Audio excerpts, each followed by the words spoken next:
Hello, welcome to Triggered Care. I'm Alex. Today I'm just going to be doing some story times because I haven't done story times in a while. And it's just stories from my own life. Today I'm going to be talking about when I first started setting boundaries with my mother, which was really terrifying and hard, but it was well worth it on the road to recovery. So the first story I have, I was a freshman in college. I had just gotten paid, and I was taking my paycheck, because this is back before I had direct deposit and stuff like that. So I had to take my paycheck to the bank and pay some bills. So I was on the road, and I got a call from my mother saying that my stepfather had ran away and she doesn't know where he is. And it's important to know that this had become somewhat of a normal thing for her to do. Sometimes he was just at the gas station. One time he went to the casino. My stepdad just leaves sometimes. I'm guessing usually in the middle of an argument or something when he needs to cool off. But she said that he had ran away. She doesn't know where he is. He's probably suicidal because she used that all the time with him. And, she needs me there. And I just told her, no, I'm busy. I'm running errands. I knew that he wasn't in trouble. And I knew that she was making a big deal out of something because she had done this so many times in the last previous years. I mean, he did try to commit suicide before that, but then ever since then she would use it as like a calling card to make all of us flee out there, and then it turned out that he went to the gas station. So I'm like, no, I don't have time for this. I'm sorry, I'm running errands. Like, I gotta get this done before the bank closes. And she got pretty angry. And of course, I was right. Like, he wasn't committing suicide, he was getting a soda from the gas station. But, yeah. And it felt, I don't know. I mean, it didn't feel good to be like, no, I'm not dealing with you crazy people, but at the same time it was still scary because you still have like this innate fear of what's going to happen if you say no. So she just got mad, and then she stopped talking to me for a while. Like, she didn't share any of the family stuff with me, which was kind of relieving in a way because I was tired of hearing all the crap talk. My next time I can think of when I put up boundaries, this was like a few years later, and I was with my husband. We were moved into a house.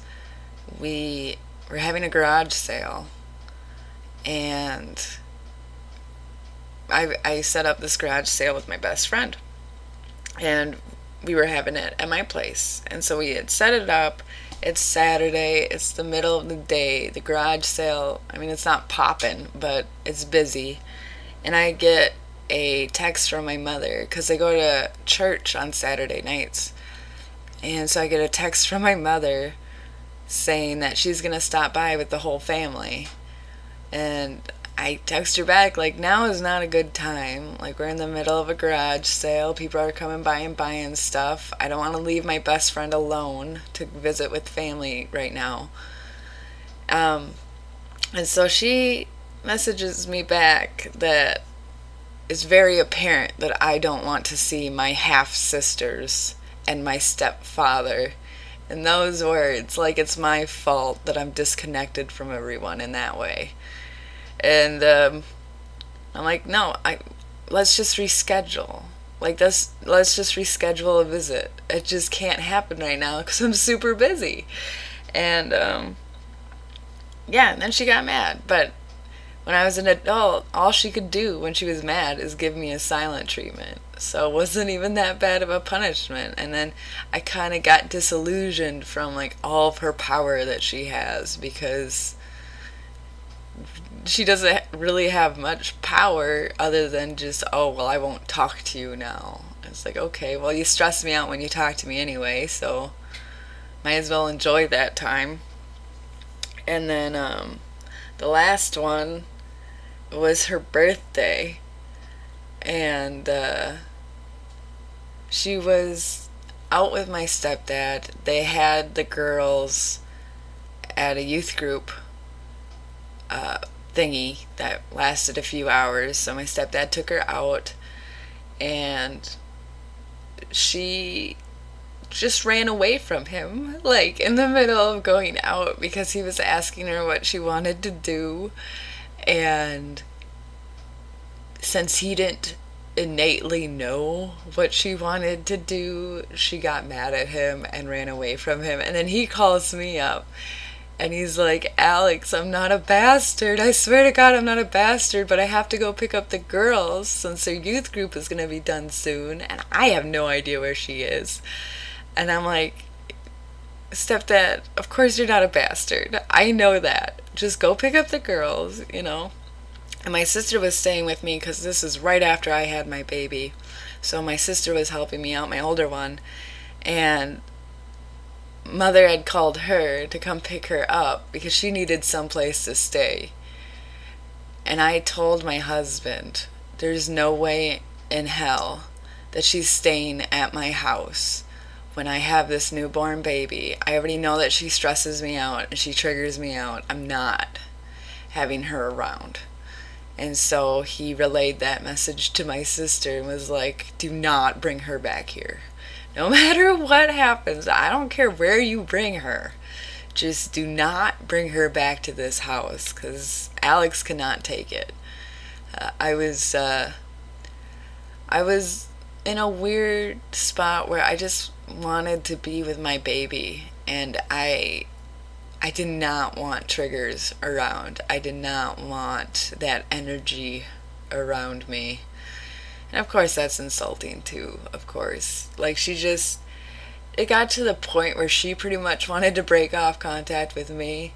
And I was kind of reluctant because it's not an easy thing to cut off contact until, you know, the no contact story time that I put out after that, then I couldn't keep up contact anymore.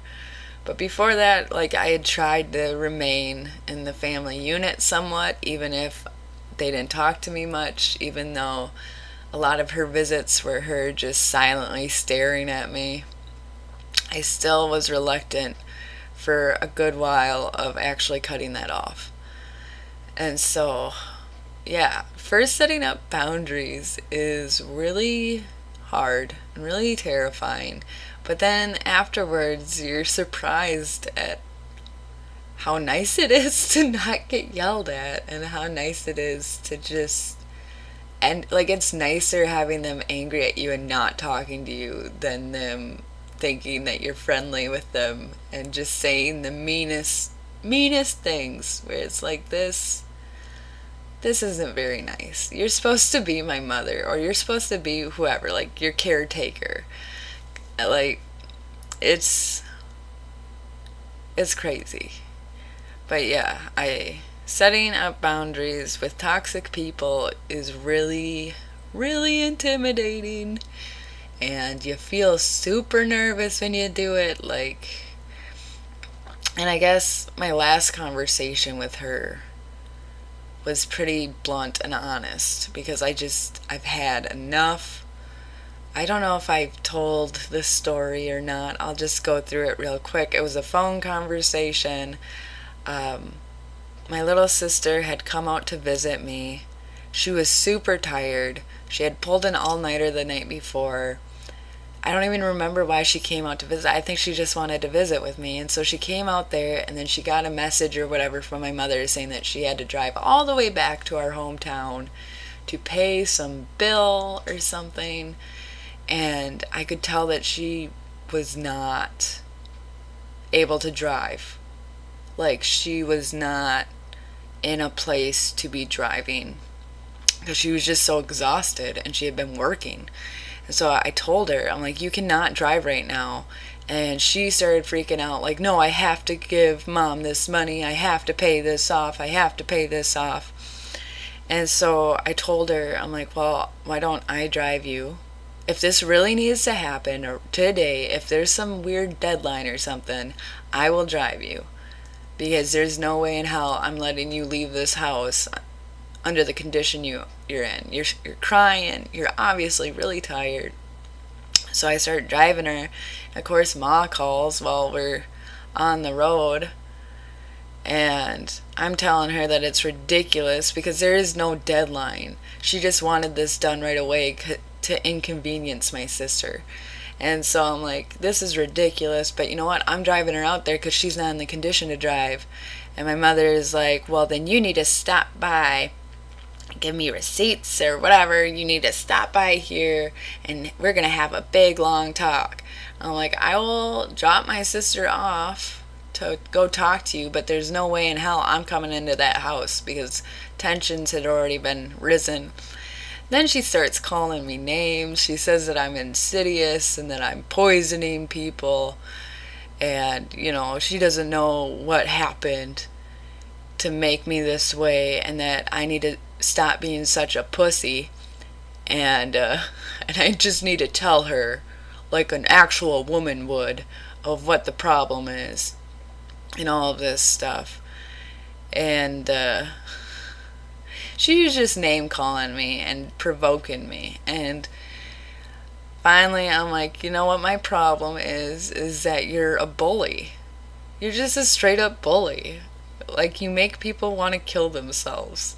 And that is not okay. Like, you name call, you belittle, you're a straight up bully. Like, that's the simplest way to put it. And then she asked me if I thought that she loved her. I'm like, dude, it would make way more sense if you didn't love me. Because if you did love me, none of this makes sense. So I find more resolve in the fact that you don't love me than you loving me. And she starts crying about her mother and how much she went through as a kid and how her mother didn't love her and blah da da. She's just doing the crocodile tears. And I actually started laughing a little bit because I'm like, this is just such BS. No, you don't get off the hook of being a bully and doing horrendous things. You don't get off the hook for knowing about my child pornography and keeping it to yourself. You don't get off the hook for hearing that I'm suicidal and then giving me a bottle of pills.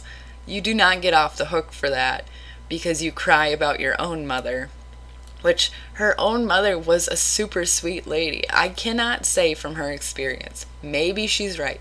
Maybe her mother was cruel to her as a kid. I would have no way of knowing that. But that's still not an excuse. She was cruel to me, but I still love my son. Like, I don't even like disciplining him sometimes because I don't want to take his smile away. But, just...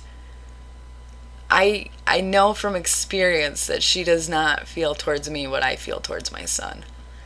And so it's like, that's not a valid excuse. And not only that, you're pulling this out of the air because somebody's calling you out on your behavior and how you treat your children. Like, it's just ridiculous. And then my little sister got so upset because this was all over speakerphone with my sister's phone, and she got so upset she started dry heaving. And then I'm like, I'm sorry, Ma, I can't talk to you anymore. I gotta take care of my sister. I just brought her back to my place. And then my mom wanted me to write out a list of all her wrongs so she can look over it and pretty much gaslight me about it. I'm like, yeah, I'll think about that, but I gotta go. And so we hung up, and I'm laughing maniacally because there was so much pressure relieved over the years of me keeping this to myself. And my little sister was dry heaving for a while. And then after she got done dry heaving, I started vomiting. just stress vomiting. I used to do that a lot. And so I just stress vomited for like 10, 20 minutes. But it was a good feeling. It was like I was purging all the toxicity that had built up over the years.